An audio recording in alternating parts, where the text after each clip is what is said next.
It's hard to describe. Him and his brother were characters. I remember a time when his brother was living in Columbia City. It was a Sunday afternoon. Here comes a dog walking down the street, and they call the dog over, and what ensued was one of the biggest arguments I've ever seen, where they were arguing about the age of the dog. And Michael said he's either older than a year, or his brother took the opposite side. I forget now which way it was, but they argued, and then the bets came. And it was hundreds of dollars in bets, and they hired a veterinarian to come out. They got him out of a phone book on a Sunday afternoon. So the loser paid the other person and paid for the vet. That's the Michael O'Brien story. I don't know who won or lost, but I remember the vet came out there and gave his opinion, and that was the end of the argument. Went to work after being at a number of car dealerships around the country, to where I spent 37 a year of my working years, and about the first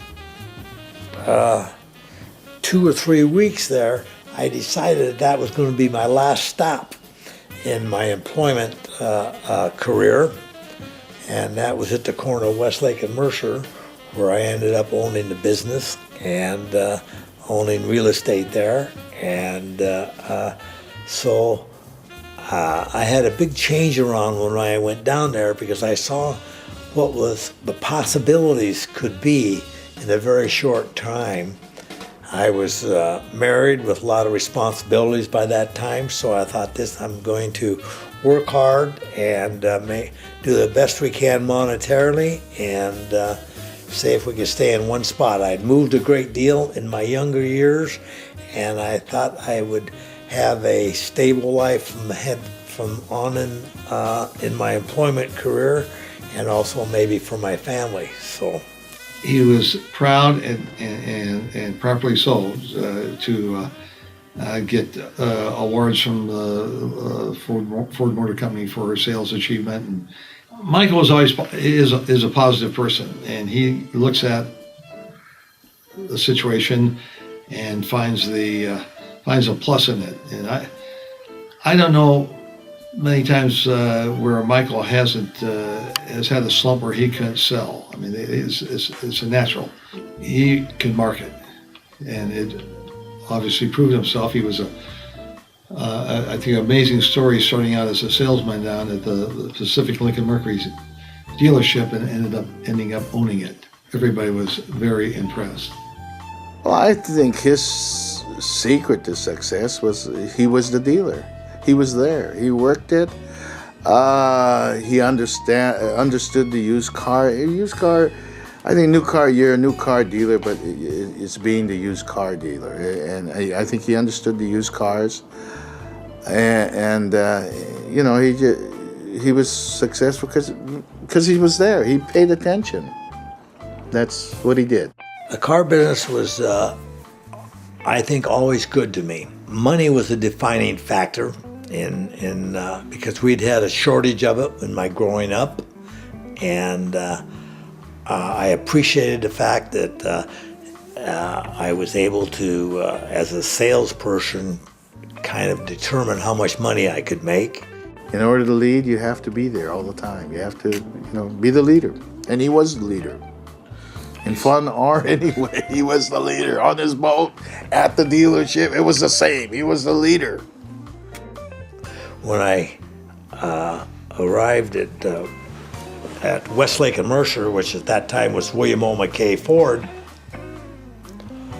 I decided that was the place I was going to stay, and that was a big decision for me. And I ended up owning the business there. It was good for me and my family, and provided our livelihood for 37 years.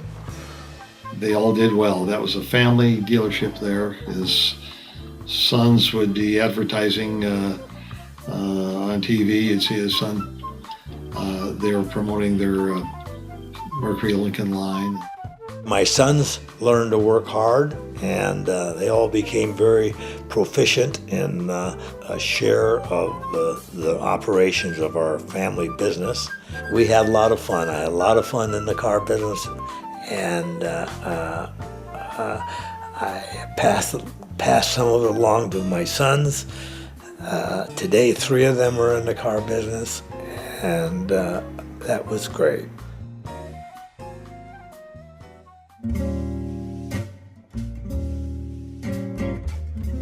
Well, this is a 1982 50-foot Ocean Alexander,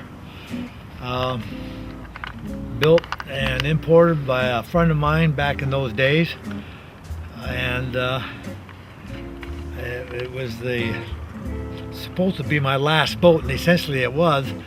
However, one time after being on vacation for about a month, came back with a great big long laundry list, worked on it for about a month again, and got it all fixed. And I said, that's the last time I'm ever going to work on that one. And I put it on the paper, and the first guy looked at the ad, came out and bought it in about 15 minutes. Then about a year later, I kind of missed the boat, and I was doing a little business with the gentleman that bought it, so I ended up buying it back from him. We've caught a lot of great fish, had great trips, been to Alaska, west side of Vancouver Island, spent wonderful summers on board, the whole family. So we've enjoyed it immensely. Boating community gets pretty tight. I've been in 2 yacht clubs, Roach Harbor Yacht Club since 1972, and later for 25 plus years, Seattle Yacht Club. The biggest fish in our family that has been caught, John caught. And he was about 11 years old, and that was a white king. But there's not much fishing going on in present day. The fish have been kind of fished out around here. But we used to go fishing once a week, regularly, probably. It's quiet, and it's been my second home, really, for many years, since 1982. If you were going to sum up your life, what would you say about this guy named Michael O'Brien? I'd say that Michael O'Brien has had a happy life, and hopefully he transmitted happiness to his family, to his associates, and transmits it to his grandchildren. I'm thankful for the opportunities that presented itself to me, and if I started from a rather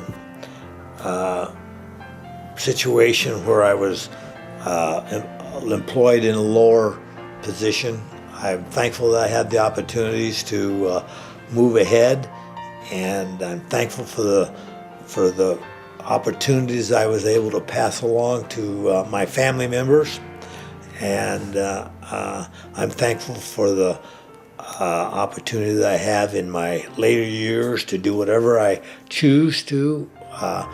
My wife Mary and I are privileged in that we can go about any place we like and within reason, and to be casual and live whatever kind of nice life we choose.